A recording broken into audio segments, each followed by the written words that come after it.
Ang walang kapantay na martial god, unang yugto. Kabanata 1956, Celestial Stage Deployment Spell. Susuko na ako, sabi ni Wang Zong sa wakas. Si Gili ang pangatlong cultivator, at napakalakas. Walang nakapagpatalsik sa kanya sa ikatlong posisyon. Alam ni Wang Zong na may malaking pagkakaiba sa antas ng paglilinang sa pagitan nila. Sige, ang iyong pangalawang pagkakataon ay si Chu Chunqiu, lalaban ka ba sa kanya? Tanong ni Pei Donglei. Si Wang Zong ay natakot at hinatak ang mahabang mukha. Si Chu Chunqiu ang kasalukuyang ikapitong cultivator, lahat ay natulala sa kanyang lakas. Si Pei Donglei ay tuso. Matigas iyon para kay Wang Zong. Bulong ng madla. Napabuntong hininga si Wang Zong. Parang ikaw lang, ikasyam, o ikasampu lang ang mararanggo niya. Ngunit hindi na mahalaga, ang pagiging nasa nangungunang sampung ay mahusay na kung tutuusin. Siyempre, kung nagawa niyang magranggo ng ikawalo o ikasyam, ito ay mas mahusay kaysa sa ikasampu. Tumanggi siyang lumaban muli. Sige, huling pagkakataon, Lin Feng. Mahinahong sabi ni Pei Donglei. Huminga ng malalim si Wang Zong at tumango. Tumingin siya kay Lin Feng na siyang ikasyam na cultivator. Kung nagawa niyang manalo laban kay Lin Feng, baka magkakaroon siya ng pagkakataon na magranggo ng ikawalo mamaya. Ang mga mata ni Lin Feng ay kumikinang. Sinulyapan niya si Pei Donglei at tumalon mula sa kanyang haligi, dumaong sa gitna ng entablado ng labanan. Tumapag din si Wang Zong sa kanyang harapan. Noble Fang Tian Clan, Wang Zong, naglalakad ako sa Path of Armor Defense. Kinokontrol ko ang lakas ng armor. Maaari akong lumikha ng mga sandata at umatake sa kanila. Magalang na sabi ni Wang Zong kay Lin Feng. Daan ng buhay at kamatayan. Kinokontrol ko ang lakas ng buhay at kamatayan. Mahinahong sagot ni Lin Feng. Maraming baluti ang lumitaw sa paligid ni Wang Zong. Sila ay nakasisilaw, at sila ay kumikislap na mga marka sa kanila. Pinag-aralan ni Lin Feng ang mahiwagang lakas ng Noble Fang Tian Clan. Tingnan natin kung ang buhay ko, o kamatayan, ay nasa iyong mga kamay. Pantay na sabi ni Wang Zong. Ikanaway niya ang kanyang mga kamay, at ang mga armor ay kumikislap at lumipat patungo kay Lin Feng. Sila ay naging mga light beam na kasing talas ng mga espada at mapanlinlang na gumalaw ng mabilis. Lumipad si Lin Feng, lumilitaw at nagbabago ang pattern ng kanyang buhay at kamatayan. Lumitaw ang nakakasilaw na mga ilaw sa ikatlong mata ni Lin Feng. Kasabay nito, naghampas siya ng ang magkabilang kamay, lupa at demonyong cosmic energies ay nakondensed at naging isang nakakawasak na deployment spell. Ang mga markang nilalaman nito ay perpekto. Deployment spell. Dalawang deployment spell ang lumitaw sa ilalim ng mga paa ni Lin Feng, ang kanilang mga marka ay magkakaugnay. Ang pattern ng buhay at kamatayan at ang kanyang deployment spell ay pinaliit. Nagulat ang mga nanonood. Si Lin Feng ay talagang isang dalubhasa sa pagcast ng deployment spells. Magagawa niyang icon dance ang deployment spells sa loob ng ilang segundo at ginamit niya ang kanyang makajos na kamalayan para baguhin ang mga ito. Ang mga deployment spellcasters ay maalamat, ang kanilang kapangyarihan ay malalim at posibleng sumabog. Kahit na si Lin Feng ay hindi kaagad makapag-deploy ng mga spell, siya ay nagsasanay sa loob ng maraming taon at siya ay nag-aral din ng Celestial Evolution Holy Scriptures. Sa kanyang pisikal na lakas at nakakabasag na deployment spell, agad na nasira ang mga sandata. Gayunpaman, hindi tumigil sa paggalaw si Wang Zong. Mas maraming ilaw ng armor ang lumipat patungo kay Lin Feng. Napansin ni Lin Feng na ang mga sandata ay naglalaman ng lakas ng iba't ibang sandata tulad ng mga talem, espada, palakol, halberds, maces, o tungkod. Parang gustong kumawala ng mga sandata na iyon sa armors. Pumunta ka, utos ni Wang Zong, na ikinakaway ang kanyang mga kamay.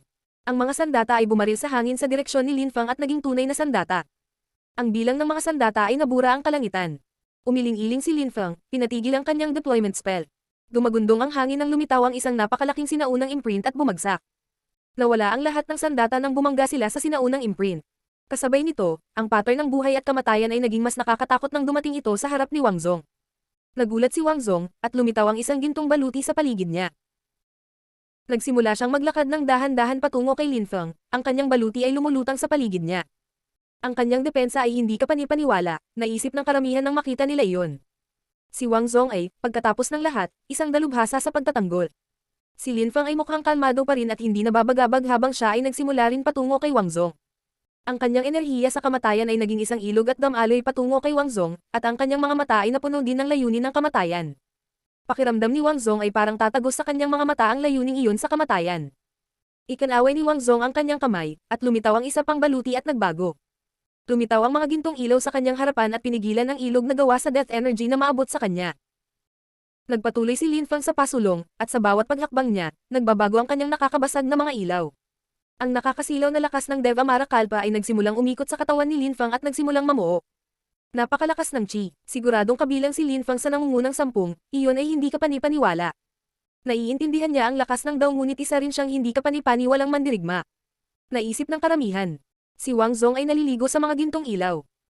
Si Lin Fang ay napapaligiran ng mga ilaw ng demonyo at mukhang isang sinaunang Diyos ng demonyo. Ang deployment spell ni Lin Fang ay patuloy na nagbabago. Ang mga alon ng maraming enerhiya ay pumipintig sa kanyang paligid. Nakakakondensing force siya. Wang Zong ay din kondensing puwersa. Kung bibitawan niya ang armor niya, sisabog na. Hinahon ng mga watchers. Ang dalawang cultivator ay dahan-dahang naglalakad patungo sa isa't isa, ang kanilang demonyo at mga gintong ilaw ay nagbanggaan na. Ang mga enerhiya ay patuloy na umaalab, at ang mga nanonood ay hindi na maimulat ang kanilang mga mata dahil sa mga ilaw. Gaano kalakas ang aking pag-atake kung ang aking Celestial Stage Deployment Spell at ang aking Shattering Deployment Spell ay magsasama? Bulong ni Lin Fang. Pinakondense niya ang kanyang demonyong kalpa na lakas, na pagkatapos ay sumanib kasama ng kanyang mga nakakabasag na marka ng pag-deploy. Ito ay malinaw na naging mas sumasabog. Nailawan ng mga ilaw ang buong lugar at naglalabas ng mga sipol habang pinuputol nila ang hangin. Para itong celestial stage na lumitaw sa harap ni Lin Fang. Mayroon itong 9 na level, at bawat level ay may mas nakakatakot na mga ilaw ng demonyo kaysa sa nauna. Napakagandang deployment lights. Napabuntong hininga ang mga nanonood nang makita nila ang mga sumisikat na ilaw. Ang celestial stage deployment spell ay isa sa 3,000 deployment spell. Ilan lang sa kanila ang naintindihan ni Lin Fang. Ang celestial stage deployment spell ay isang magandang deployment spell dahil nakatulong ito sa kanya na mapabuti ang kanyang mga kakayahan sa pakikipaglaban at pag-unawa. Ito ay mahusay sa pagtulong sa mga pag-atake na magsama-sama. Ang bawat isa sa 9 na antas ng Celestial Stage Deployment Spell ay mas sumasabog kaysa sa nauna. Nang makita iyon ni Wang Zong, galit na galit siyang sumigaw. Ikinumpas niya ang kanyang mga kamay, kumanta ang mga ilaw ng armor at bumaril patungo kay Lin Fang. May mga magagandang ilaw sa paligid nilang dalawa. Gayunpaman, sa loob ng mga nagniningning at magagandang ilaw ay mayroon ding mga ilaw ng demonyo. Para silang nakasisilaw ngunit nakakatakot na mga bituin, makikinang na mga punto ng pagkawasak. Ngunit napakaraming ilaw kaya hindi malinaw na makita ng mga tao. Puro ingay at sipol lang ang naririnig nila. Dumagundong ang mga pagsabog, at nabasag ang baluti ni Wang Zong. Ang mapanirang mga ilaw ay tumagos sa kanyang baluti, umabot sa kanya at nagwasak sa kanya. Siya ay umubo ng dugo at bumagsak sa isang haligi, na lubhang nasugatan. Hindi ko kakailanganin ang life and death deployment spell sa hangin, isip ni Lin Fang. Naalala niya ang kanyang lakas sa buhay at kamatayan, at nagkalat ang kanyang buhay at kamatayan. Namutla ang mukha ni Wang Zong habang nakatitig kay Lin Fang. Nandoon sila upang magpalitan ng mga pananaw sa Dao at sa huli, hindi pa niya nakita ang landas ng buhay at kamatayan ni Lin Fang, maaari lamang siyang magranggo ng ika-10. Gusto mo bang ipagpatuloy ang laban? Tanong ni Lin Fang kay Wang Zong. Hindi na kailangan. Masyado kang malakas. Malamang na magpapatuloy ka sa pagbangon. Buntong hininga ni Wang Zong. Ang kanyang dalawahang deployment spells ay sobrang nakakatakot at sumasabog. Marahil ang mapanirang daw ni Ji Chang, ang magulong langit na daw ni Ying Cheng, o ang stone transformation daw ng taong bato ay maaaring sirain ang daw ni Lin Fang, ngunit hindi magawa ni Wang Zong. Si Wang Zong at Lin Fang ay bumalik sa kanilang mga haligi. Lumiwanag ang pangalan ni Wang Zong sa Imperial Rankang List. Hindi na ito magbabago. Siya ang ika-10 cultivator. Ang walang kapantay na martial god, unang yugto. Kabanata 1957, nakakainsulto. Nanalo si Lin Fang laban kay Wang Zong, na nangangahulugang siya ay mag-rank sa ika-9 sa pinakamasamang kaso. Kaya pa niyang bumangon. Nagmamasid ang madla. Tumingin si Pei Donglei kay Lin Fang, na mukhang nag-iisip. 3 pagkakataon, maaari niyang imungkahi sina Ying Cheng, Ji Chang, at Gili. Kung matalo o tumanggi si Lin Fang na lumaban ng 3 beses, siya ay nasa ika-9 na ranggo. Kailangang mag-ingat si Lin Fang. Sana ay matalo mo si Yin Gutian, naisip ni Pei Donglei. Kung matalo ni Lin Fang si Yin Gutian, ang Yin Clan ang bahala sa kanya. Kahit sino ang mananalo, magiging kawili-wili ito. Lin Fang, ang iyong unang pagkakataon, Yin Gutian. Maaari mong tanggapin o tanggihan. Same rules. Sabi ni Pei Donglei. Nagulat ang mga tao. Kakaiba ang pagpipiliang iyon, si Yin Gutian ay nasa itaas lamang ng Lin Fang sa rangkang, sa ganoong paraan, kung tatanggapin niya, kailangan niyang ipagpatuloy ang laban, ngunit kung hindi, siya ay maiipit sa ika-9 na posisyon. Kakaibang tumingin si Lin Fang kay Pei Donglei. Tumalon siya pabalik sa gitna ng battle stage. Dahan-dahan ding lumabas si Yin Gutian. Tiningnan niya si Lin Fang gamit ang kanyang mga silver na mata, at ang mga silver na ilaw ay lumitaw sa paligid niya ng sabay-sabay. Nasaktan ka na, maaari kang sumuko. Ayokong saktan ka, mahinahong sabi ni Lin Fang kay Yin Gutian. Gayunpaman, tiningnan lang siya ni Yin Gutian ng malamig. Walang lamang salita. Malungkot na sabi ni Yin Gutian. At higit pang mga pilak na nakasisilaw na ilaw ang bumangon sa hangin at namuo, bumaril patungo kay Lin Fang. Bago pa man mahawakan ang balat ni Lin Fang, naramdaman na niya kung gaano sila katindi at lamig ng yelo. Ano ang punto?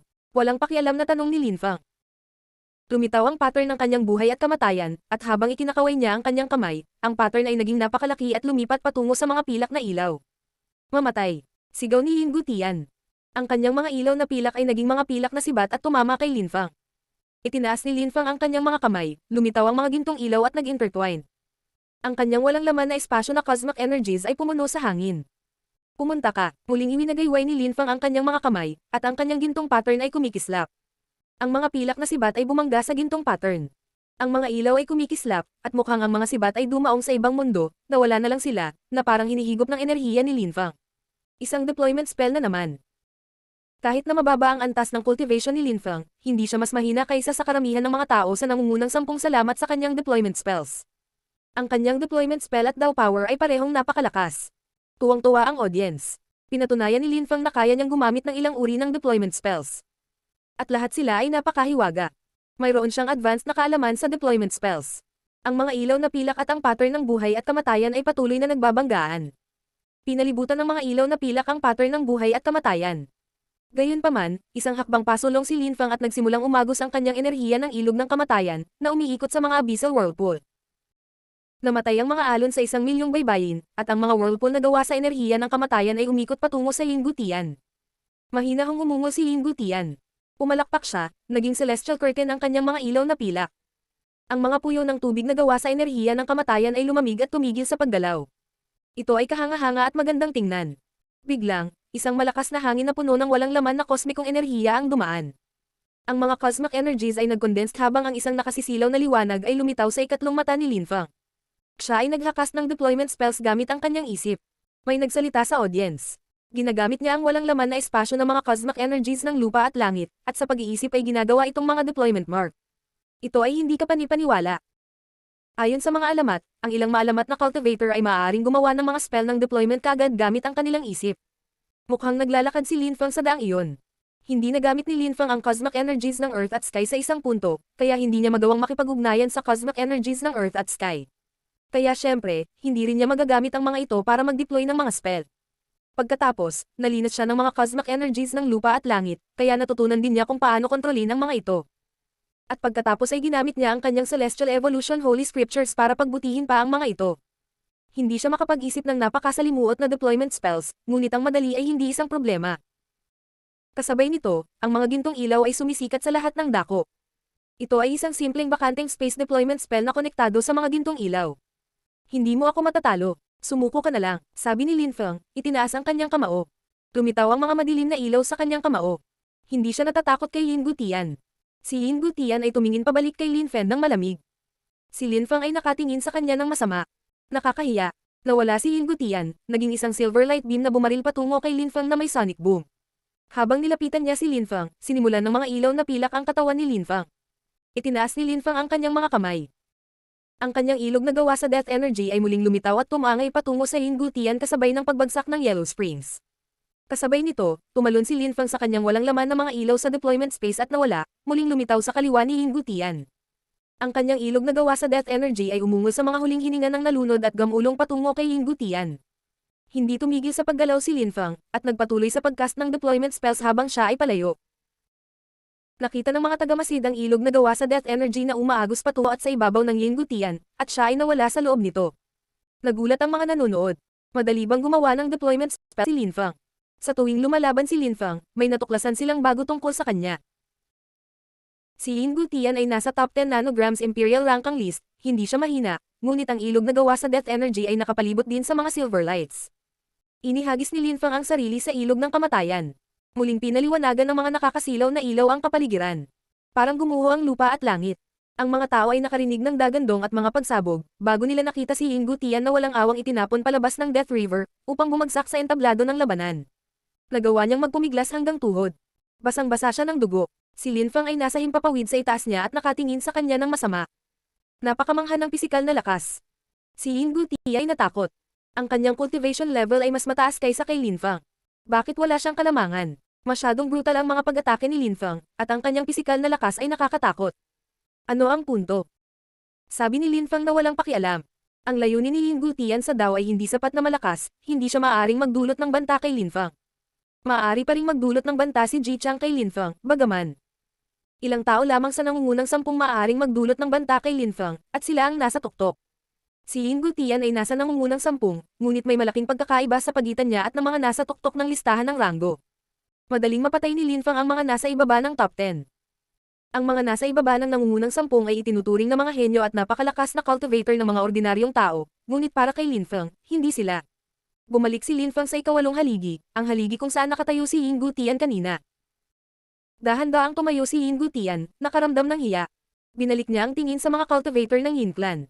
Naalala niya noong nasa Yin Clan si Lin Fang, hinamak ni Yin Gutian si Lin Fang. Ngayon ay nakatingin sa kanya si Lin Fang ng masama. Para kay Lin Fang, si Yin Gutian ay walang tao.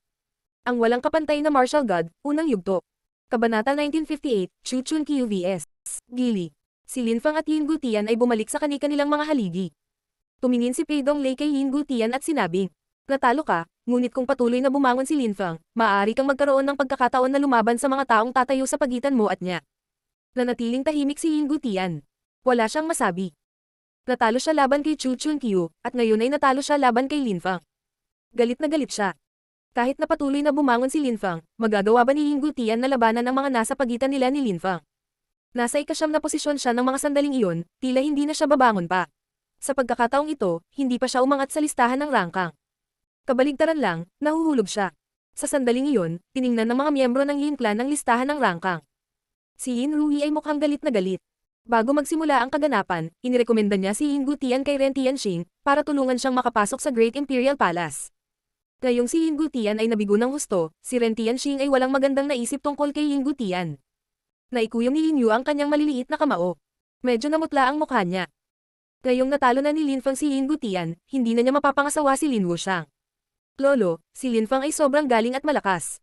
Isa lamang siyang katamtamang antas na emperador at naiintindihan na niya ang lakas ng Dao. Kinokontrol din niya ang deployment spell sa napakataas na antas. Siguradong magiging champion siya balang araw. Bulong ni Yin Yu kay Yin Rui. Si Yin Rui ay tumingin sa kanya ng masama. Siya ay may talento, ginawa niya ang isang mahusay na pagpapakita ng kanyang mga talento, ngunit ngayon alam na ng lahat kung gaano siya kalakas, hindi iyon napakahusay. Tignan natin kung hanggang saan ang kaya niya. Tumingin si Pei Donglei kay Chu Chun Qiu, lahat ay nakatingin ng mabuti. Si Chu Chun Qiu ay napakalakas, ngunit talagang gustong malaman ng karamihan kung gaano siya kalakas. Anong hamon ang imumungkahi ni Pei Donglei? Kung tatanungin ni Pei Donglei si Chu Chun Qiu kung gusto niyang lumaban kay Ying Cheng o Ji Chang, tatanggi ba si Chu Chun Qiu? Kung si Chu Chun Qiu ay lumaban sa kanila at natalo, marahil ay hindi na magbabago ang listahan ng rangkang. Tumingin ulit si Pei Donglei sa listahan at kay Chu Chun Qiu bago sinabing, sa tingin ko matutuwa ka, ang una kong proposisyon ay Gili, lalaban ka ba sa kanya? Ikatlong cultivator sa Imperial Rangkang list si Gili. Sumimangot ang karamihan. Kung tatanggapin ni Chu Chun Qiu, magiging kahanga-hanga ang labanan. Ang kapa ni Chu Chun Qiu ay commandant, tumalon siya pasulong ng walang pag-aalinlangan. Tuwang-tuwa ang mga tao, tinanggap ni Chu Chun Qiu ang hamon. Si Gili ay napakalakas, nagulat siya sa lahat ng kumatok sa Great Imperial Bell na ikinamatay ng maraming tao. Isang masamang hangin ang nagsimulang umihip. Tumalon si Gili sa kanyang haligi. Mukha siyang napakagaan at mahina, parang multo. Narinig ko na napag-aralan mo ang dalawang mahiwagang hanay ng mga sinaunang kasulatan, ang Sky-Absorbing Scriptures at ang Celestial Evolution Holy Scriptures. Narinig ko na ang Chu Clan sa malapad na Celestial Ancient City ay itinuturing kang pangalawang hari ng Chu Clan. Iniisip ko kung gaano kakalakas. Sana hindi mo ako bigwan. Bulong ni Gili. Ang kanyang mukha ay mapatla pa rin bilang isang multo, at ang kanyang sibilant boses ay tunog ng masama. Ang uri ng paglilinang na ginagawa ng isang tao ay nakaimpluwensya sa kanilang pagkatao, at dahil pinag-aralan niya ang Ghost Sutra, siya ay naging masama. Makikita mo, sabi ni Chu Chun Qiu, inilabas ang layunin ng Sky Absorbing. Ang nakakatakot na Sky Absorbing na lakas ay namuo at naging malakas na hangin. Nagbuntong hininga ang mga tao sa mga haligi. Ang layunin ni Chu Chun Qiu sa Dao ay mas malakas kaysa kay Yin Gutian. Tiyak na hindi sila mabanggit sa pantay na termino. Sky Absorbing Dao, pinalaki ka ng Chu Clan na may sinaunang imperial na layunin. Iniisip ko kung gaano karaming mga testamento ng mga emperador ang natanggap mo. Malungkot na pag-iisip ni Gili. Isang multo ang nagsimulang humagulgol, at higit pa sa kanila ang lumitaw sa langit at lumipat patungo kay Chu Chun Qiu. Si Chu Chun Qiu ay biglang nakakita ng mga multo sa kanyang isipan. Dao Intent Competition. Sumimangot ang karamihan.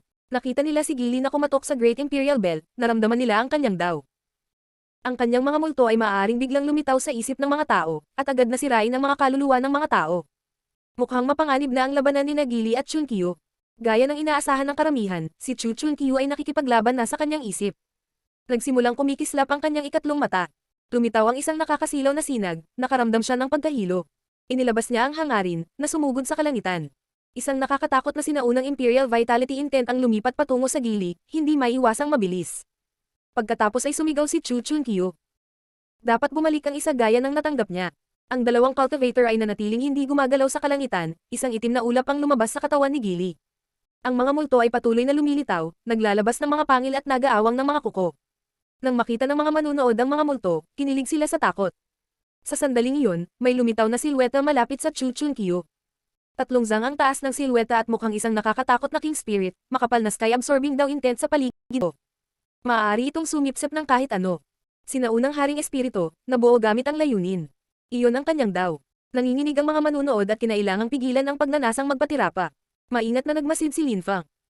Ang labanan ay hindi pasabog, ngunit alam niya na ang 2 taong iyon ay walang hanggan na mas malakas kaysa kay Yin Gutian. Talaga bang talentado si Chu Chunkyu? Mayroon siyang sky-absorbing scriptures at celestial evolution holy scriptures, at pinalaki siya gamit ang paghahangad, ngunit iyon ay mga mapagkukunan. May access din sina Lang Ye at Dugo the Winner sa mahuhusay na mapagkukunan. Hindi pa nila ganap na mapagsamantalahan ang kanilang mga king body, ngunit lalakas sila sa paglipas ng panahon. Ngunit mas mabilis na umunlad si Chu Chunkyu kaysa kay Lang Ye, na may world king body, at Dugo na nagwagi, na may makajos na imprint king body. Mayroon ba siyang misteryosong uri ng katawan? Tanong ni Lin Fang. Mabilis na umunlad si Chu Chunkyu. Siguro ganoon talaga siya katalino, mas mabilis siyang umunlad kaysa kay Lin Fang. Si Lin Fang ay humanga. Isang silweta din ang lumitaw sa isip ni Gili at lumabas sa kanyang katawan. Ito ay isang nakakatakot na yak sa Ghost King, ang kanyang chi nakahanga-hanga. Hawak niya ang isang nakakatakot na cetro habang tumatakbo siya pasulong. Nagbanggaan ang sinaunang hari ni Chu Chunkyu at ang yak sa Ghost King, at yumanig ang lupa at langit sa kanilang pagkikita. Lumakas ang sky-absorbing strength, ngunit hindi nawala ang Ghost Chi. Gaano kalakas? Masyadong natulala ang mga tao pagkatapos ng bawat pag-atake. Hinding-hindi nila malilimutan ang labanang ito ng mga espiritu. Sa gitna ng mga dagandong at pagsabog, pumutok ang katawan ng yak sa Ghost King. Sumabog din ang sinaunang hari ni Chu Chunkyu, na wala ang kanyang ibabang bahagi ng katawan.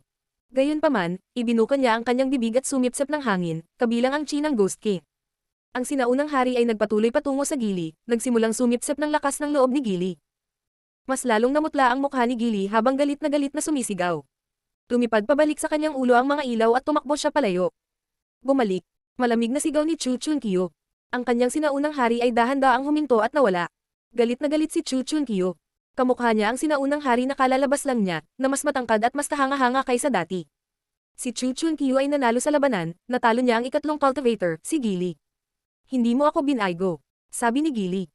Umaasa ako na patuloy kang umunlad sa bilis na iyon, kung hindi, papatayin kita. Lumipat si Gili sa ika-4 na haligi. Bumaba din ang mandirigmang Budista. Si Chu Chunkyu na ngayon ang pangatlong cultivator. Ang walang kapantay na martial god, unang yugto.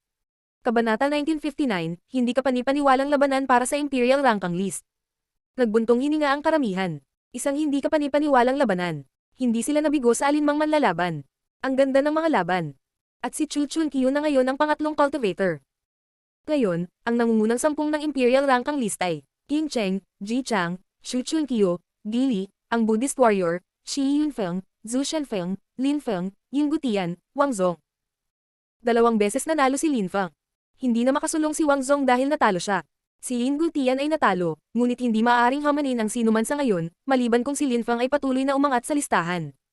Hindi niya kayang hamanin ang mga taong mas mataas kay Lin Feng sa listahan ng rangkang, at ganoon din ang inilapat sa Gili. Kung si Chu Chunkyu ay hindi tumaas sa listahan, hindi magagawang hamanin ni Gili sina Ji Chang at Ying Cheng. Pagkatapos noon, turn na ni Zhu Shenfeng. Paunti ng paunti ang mga taong hamanin sa antas na iyon. Tumingin si Pei Donglei kay Zhu Shenfeng at sinabing, "Tinatanggap mo bang lumaban kay Ji Chang?" Sumimangot si Zhu Shenfeng. Ji Chang. Kung natalo siya, hindi na niya maipagpapatuloy ang pagbangon. Siya ay maipit sa kanyang kasalukuyang posisyon, at ang ibang mga tao ay magkakaroon ng pagkakataon na hamanin siya. Ngunit kung tumanggi siya, ang Snow Clan ay magagalit, kahit na siya ay maging isang champion balang araw.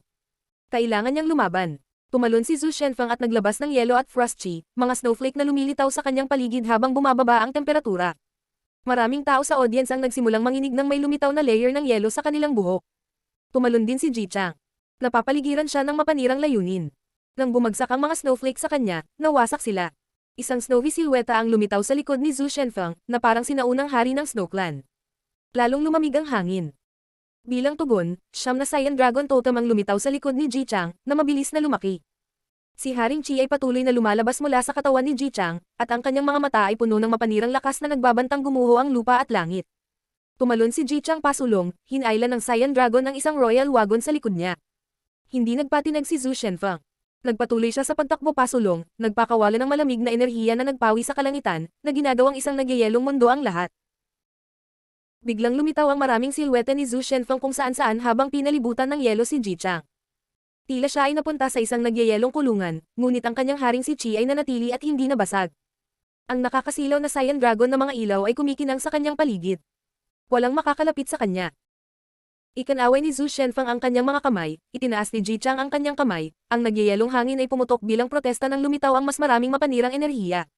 Maraming snowblades ang lumitaw sa paligid ng Shenfeng at bumaril patungo kay Ji Chang. Inihagis din ni Zhu Shenfeng ang sarili kay Ji Chang. Ang daw ni Ji Chang ay mas mahusay kaysa kay Zhu Shenfeng. Matatalo si Zhu Shenfeng, naisip ni Lin Feng. Sinabi niya na makulit si Destructive daw sa Ji Clan, pero syempre pagmamalabas lang iyon. Gusto lang niyang ipahiya ang mga ito. Alam niyang napakalakas nito. Maliban kung ang isang cultivator ay may mas mahusay na pag-unawa sa kapangyarihan ng Dao kaysa kay Ji Chang, magiging mahirap na talunin siya. Mayroong ilang mga kapangyarihan ng Dao na hindi madaling sirain ng Destructive Dao, gayunpaman, tulad ng Jianmanji's Light Dao o Aoshu's Aggressive Dao. Si Ji Chang at Zhu Shenfeng ay palapit ng palapit sa isa't isa at nagsimulang lumaban sa malapitang labanan. Alam ni Zhu Shenfeng ang maraming spell, ngunit ang mapanirang Dao ni Ji Chang ay maaaring sirain ang halos lahat ng bagay. Mukha siyang hindi gumagalaw at hindi masisira, parang bundok. Si Ji Chang ay biglang napalibutan ng isang layer ng yelo. Napakunot ang noo ng mga nanonood, iniisip kung ano ang nangyayari. Ang mga mata ni Zhu Shenfeng. Napansin nila na nagbago ang mga mata ni Zhu Shenfeng, naging yelo. Si Zhu Shenfeng ay sumulong at isang nakakatakot na uri ng lakas ang bumagsak sa katawan ni Ji Chang. Nagsimulang nanlamig ang lahat sa paligid niya. Ang mga tao ay namangha. Ano kaya ang mangyayari? Namuo ang yelo sa katawan ni Ji Chang at naging frozen statue. Gayunpaman, ang siyam na Cyan Dragon Totem na nagpupumiglas at biglang, ang mapanirang lakas ay sumabog. Tumaas ang mga kaluskos, at nabasag ang estatwa. Ang mga dragon ay nagsanib sa isa at lumipad patungo kay Zhu Shenfeng, ang mga pagsabog ay sumisira sa yelo na lumulutang sa hangin. Lumitaw muli ang maramihang mga silwete ni Zhu Shenfeng, ngunit winasak sila ng dragon. Ang mga kaluskos na tunog ay kumalat sa nagyayelong hangin, at ang dragon ay nagsimulang magyelo saglit, bago basagin din ang yelo. Ang dragon ay umungal at isang silweta ang lumabas sa kanyang bibig, ang galit na si Ji Chang. Agad niyang sinuntok ang ulo ni Zhu Shenfeng. Ang kaluluwa ni Zhu Shenfeng ay nanginginig ng marahas bago siya nawasak ng husto. Bumaba siya sa stage, gulo-gulo ang puting buhok. Bumalik si Ji Chang sa pangalawang haligi. Nasugatan ang kaluluwa ni Zhu Shenfeng, at kinailangan niyang magpahinga ng ilang segundo bago siya bumalik sa ikapitong haligi. Higit sa 10 ay natigil sa kanilang kasalukuyang mga posisyon. Maaari pa ring bumangon sina Lin Feng at Yin Gutian. Kumikislap ang mga mata ni Lin Feng na nag-iisip. Nakakatakot ang labanan ni Chu Chunqiu at Gili, kayang makuha ni Chu Chunqiu ang lakas ng loob ng mga tao sa kanyang sinaunang hari. Pwede ring magpalabas si Gili ng yak sa Ghost King. Ngayon ay may lumabas na silweta sa katawan ni Ji Chang at nasugatan ang kaluluwa ni Zhu Shenfeng. Hindi na makalaban si Zhu Shenfeng, kailangan niyang magpagaling. Pag-unawa, kaluluwa, daw. Umupo si Lin Feng na naka-cross-legged at naging dalawang clone. Nagulat ang mga tao nang makitang alam ni Lin Feng ang isang clone ng teknik. Ang kanyang aktwal na katawan ay naka-cross-legged at ang kanyang clone ay nag-aaral ng iba. Tumingin si Pei Donglei kay Shi Yunfeng, ang ika-6 na cultivator. Lumalala ang pressure. Ang 5 cultivator na nasa itaas ng Shi Yunfeng sa listahan ng rangkang ay nakakatakot, at napakalakas. Mayroong 2 champion, ngunit si Chu Chunqiu at Gili ay nakakatakot din. At naroon din ang mandirigmang Budista. Shi Yunfeng, gusto mong labanan si Ying Cheng? Tanong ni Pei Donglei. Kumislap ang mga mata ni Shi Yunfeng at sinabi. Hayaan mo akong makipaglaban sa mandirigmang Budista. Kung mananalo ako, magpapatuloy ako sa pakikipagkompetensya. Kapag natalo ako, hindi na ako makakabangon pa. Sige, gagawin ko ang gusto mo. Tumanggo si Pei Donglei. Ito ang kanyang pangalawang pagkakataon. Baka pagkatapos ng laban na ito, hindi na siya babangon. Si Shi Yunfeng at ang labanan ng Buddhist warrior ay hindi binaygo ang karamihan. Ang Buddhist warrior ay mula sa Ancient University at Canaan Buddhist Clan. Ang kanyang mga pag-atake ay napakalakas, dahil naiintindihan niya ang banal na Buddhist daw. Maaari niyang ilabas ang mga ilusyong Budista na nagpalakas sa kanya, na nagpapalakas sa kanya. Si Shi Yunfeng ay isa ring nakakatakot na cultivator. Alam niya ang mga spelling ng bato, parehong nakakasakit at nagtatanggol, at maaari ring ilibing ang kanyang mga kalaban, habang sapat ang lakas upang mabali ang kanilang mga buto. Sa huli, maging ang depensa ng Buddhist warrior ay nasira ng mga pag-atake ni Shi Yunfeng. Ang labanan ay tumagal ng 1 oras bago ito natapos, ang Buddhist warrior ay nanalo sa huli. Si Shi Yunfeng ay hindi mukhang bigo, napakasaya niya, kahit na hindi na siya makakabangon pa. Tanging sina Linfeng at Yin Gutian lang ang tila makakabangon. Gayunpaman, naniniwala ang mga tao na hindi na makakasulong si Yin Gutian. Hindi niya kayang makipagkompetensya kay Shi Yunfeng at sa Buddhist warrior. Naisip din nila na hindi na babangon si Linfeng. Malamang na hindi niya matatalo si Zhu Shenfeng. Inakala ng karamihan na ang mga posisyon ng mga cultivator ay naayos na ngayon. Ang walang kapantay na martial god, unang yugto. Kabanata 1960, malapit nang maging mahusay na emperador. 3 taon na ang posisyon ay naayos na. Sina Shi Yunfeng, Zhu Shenfeng, Lin Feng, Yin Gutian at Wang Zong ay dapat manatili sa ikalawang kalahati ng nangungunang 10. Malamang na mananatili sa top 5 sina Ying Cheng, Ji Chang, Xu Chunkyu, Gili at ang Buddhist warrior. Ang tanging maaaring tumaas ay si Xu Chunkyu, pagkatapos ay si Shi Yunfeng ay magiging ikalima. Ang pangkalahatang opinyon ng madla. Akala nilang lahat ay hindi kayang talunin ng Buddhist warrior si Gili kahit na ano paman. Maaaring matalo ni Xu Chunkyu si Ji Chang o Ying Cheng. Buddhist warrior, ikaw na, sabi ni Pei Donglei. Ang Buddhist warrior ay maaaring pumili ng kanyang kalaban dahil siya ay nasa top 5. Gili, sabi ng Buddhist warrior, na nakakuyom ang kanyang mga kamao. Mukha siyang kalmado at composed. Gaya ng inaasahan ng karamihan, natalo ni Xu Chunkyu si Gili, kaya malamang na mas mahirap siyang talunin. Si Gili ang pinakamagandang pagpipilian. Kung nagawang talunin siya ng Buddhist warrior, magagawa niyang subukang muli.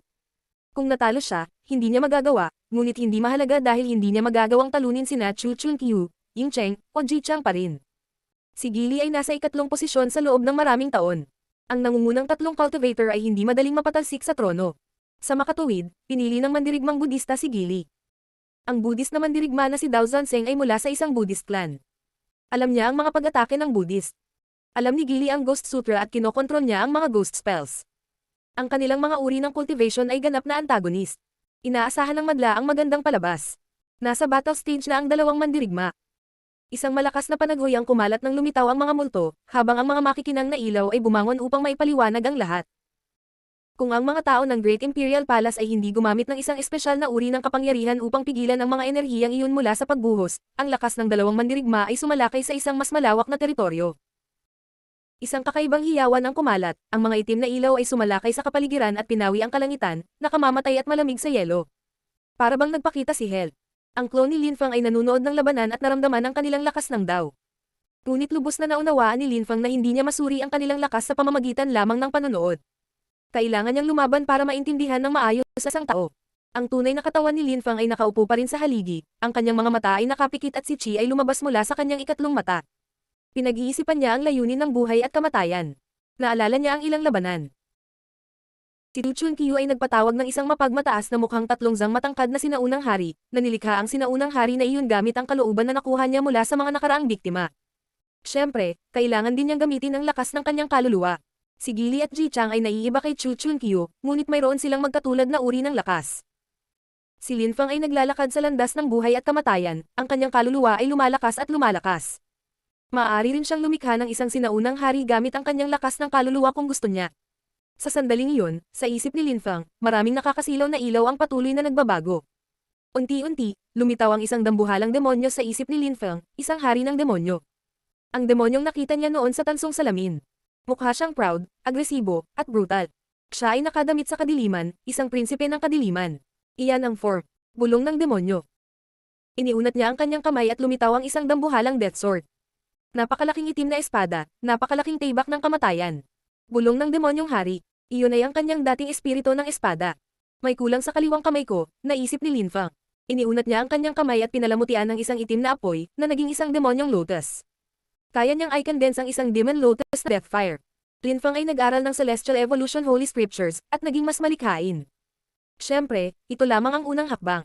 Hindi niya alam kung kaya niyang ipatawag ang demonyong ito para tulungan siyang makipaglaban. Dao Zanzeng at Gili na parang mga baliw. Ginamit ni Gili ang kanyang mga ghost spells, napakalakas ng kanyang mga pag-atake. Ang mga multo ay patuloy na nananaghoy at nangangapa sa lahat ng bagay, demonyo at kasamaan. Kasabay nito, ginamit niya ang layunin ni Dao at ang lakas ng kanyang kaluluwa para sirain ang kaluluwa ng kanyang kaaway. Sa sandaling ito, ang dalawang cultivator ay tumigil sa paggalaw, ngunit isang demonyong multo ang lumipat patungo kay Dao Zanzeng. Si Dao Zanzeng ay naka-cross-leg sa hangin, tulad ng isang Buddha. Milyon-milyong mga Buddha ang lumitaw sa paligid niya. Ang mga gintong enerhiya ay lumipat patungo sa Gili, ngunit unang bumangga sa mga demonyong multo. Ang halo ng Buddha ay nagliliwanag sa lahat ng bagay at naglilinis. Ang mga ilaw ni Buddha ay pumuno sa hangin at ang mga itim na ilaw ay dahan-daang kumalat.